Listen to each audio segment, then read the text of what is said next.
আজকে দেখেন জয় বাংলা ব্রিগেড মামলায় আজকে ধার্য তারিখ ছিল।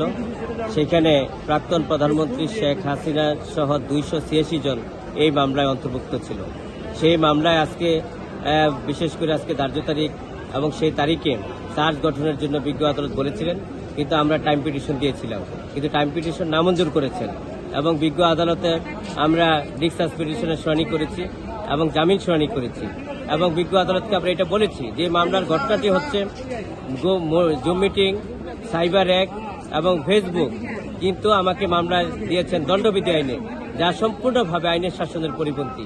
এই মামলা যদি মামলা করতে হয় এই ঘটনাকে কেন্দ্র করে, তাহলে সাইবার অ্যাক্টে মামলা করতে হয়। কিন্তু সেইখানে আমাদের বিরুদ্ধে প্রাক্তন প্রধানমন্ত্রী শেখ হাসিনা সহ 286 জন আসামির বিরুদ্ধে অভিযোগ করা হয়েছে যে তারা রাষ্ট্রের বিরুদ্ধে যুদ্ধ ঘোষণা করেছেন, রাষ্ট্রদ্রোহিতা করেছেন, এমনকি সরকারের বিরুদ্ধে ষড়যন্ত্র করেছেন।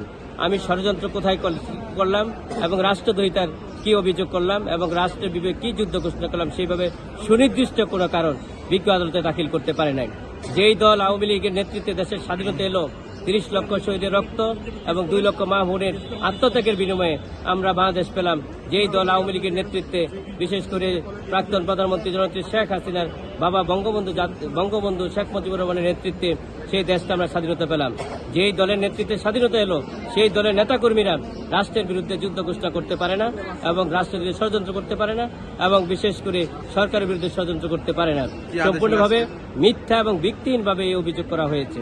আমরা আদালতে ডিসচার্জ চেয়েছি এবং জামিন চেয়েছি, কিন্তু আদালত সন্তুষ্ট মনোযোগ সহকারে শুনেছেন, কিন্তু জামিন নামঞ্জুর করে এবং বিশেষ করে ডিসচার্জের জন্য অধিকতর শুনানির জন্য আগামী 9/2/2026 তারিখকে নির্ধারণ করেছেন। আমরা মনে করি যদি আইনের শাসন প্রতিষ্ঠিত হয়, ন্যায় বিচার প্রতিষ্ঠিত হয়, প্রাক্তন প্রধানমন্ত্রী শেখ হাসিনা সহ 286 জন আসামি এই মামলা থেকে অব্যাহতি পাবে বলে আমি একজন আইনজীবী হিসাবে আমি মনে করি। এই মামলাটার ঘটনা দেখানো হয়েছে একটা জুম মিটিং, বিশেষ করে জুম মিটিং, তার পরবর্তীতে ফেসবুক এবং অনলাইন, কিন্তু এটা হচ্ছে মূল ঘটনা।